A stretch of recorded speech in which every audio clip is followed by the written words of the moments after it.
والسلام على رسول الله صلى الله عليه وسلم waxaan u maleynayaa warka maanta dhacay war aad iyo aad ugu cusub Soomaaliyeed dhaqankeedu weeye sida muuqato waxa weeye waa inqilaab siyaasi ah waa inqilaab lagu soo talagalay waliba weji fool xun oo aad moodo inuu reereysan yahay ka muuqato waa ayaan daro inay labadii oday u waaweynaa isku soo raacana xiriir aftuubno waa madaxweynaha iyo gudoomiyaha guurtida gudoomiyaha guurtida maalintii uu ka yimid Ingiriiska ayaa nimay saaxiib yihiinoo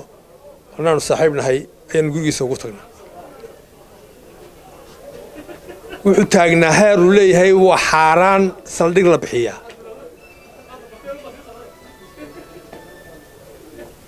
maanta waa ka tan yeelay aqoontaan u leeyahay waan filayay salaam uu taa yeelo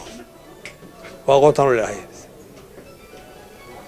salaam waa dhaqanka lagu yaqaanay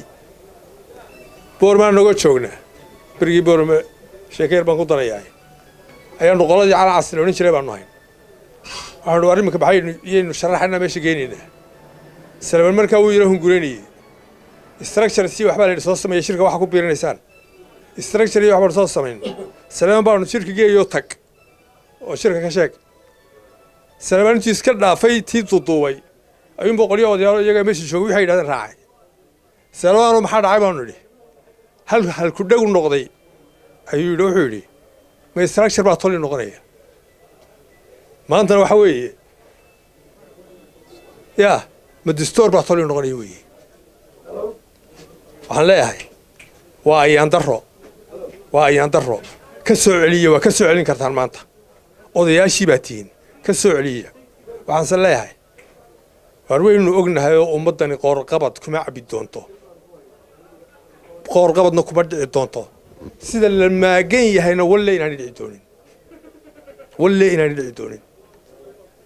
ummadda waa ogeydeen halkay u martay maantana waxa ku keedaan oo ku wadaan inuu mar dambe isqabsanno ka soo celiya weli waan ka codsanayna inaad ka soo celisaan waa ka soo celin kartaan haddaad se ku adkaysataan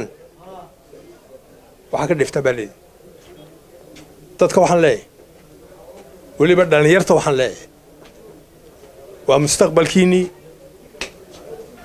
waxaanu isugu baaqi doonnaa inaan arrintaba halka ku joogsan mayso waanu sarki doonnaa dadku waa inuu isu yimaadaa tashadaa shir weyn la isugu yimaadaa hadday moodayeen qolada ina fadal iyo ciidankiisani inay guhan jabi doonaan askarta qay ciidanka ay wataan fadalow waad ka maqnaysanay kii maxamed siyaad barre ka xoog weyn mid walba maxamed siyaad barre waxa la isku diray waxay ahayd xeerka dalku dhaqi maayo xeerka dalkaan wada yeelanayay wada yeelanayay maanta waxa weeyaan wada yeelanayno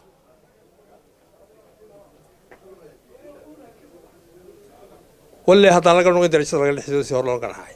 in laga yaacay walle in laga yaacay hadii laga noqon waayo waaraan ku soo celino tolimadii waaraan ku soo celino wada tashigii waaraan ku soo celino walaaltinimadii waa rooyo hoobaynu soo jiray tii way soo dhaaftay laaluush bay martay laaluushkii way soo dhaaftay maanta xabad bay maraysaa ma jeclin inay dhacdo xabad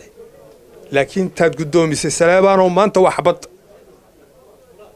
markii ku gooreysay ma waa markii afraad bay noqonaysaa Soomaaliya dawladii Cabdiraxmaan Tuur wasiirka dakhliga ahayd wadii qoray garabka ka shaday riyaale cigaal wasiirkii Soomaaliyeed ahayd wadii qoray garabka ka shaday riyaale gudoomiyihiisa guurtada ahayd oo ku dhisay adiga adoo aynigaasa maanta inay taa gudoomiso ma ahayn ala ilaahay salbaano waxaan ku oran lahaa inaad mar dambe ka soo celiso halka oo talada dalka xeerkii ku soo celiso oo dastuurkii ku soo celiso oo baarlamaankii oo madax banaan shaqadu ku baliyay halka ka fadhiisato markay soo gooyaan xeerka baarlamaanku hadii loo baahdo lagu soo mariyo oo guriga ku raacdo laakiin fadhigaasi ma aha salaam oo ka soo celiyo oday baa tahay guurtidii baa tahay halkii loo eeran lahaa baa tahay ka daawan qornay maanta haddaad si ka dayn weydo khaatimo xumaanta taa ku tarto waxaad ka dhaftay leedahay nabadgelyo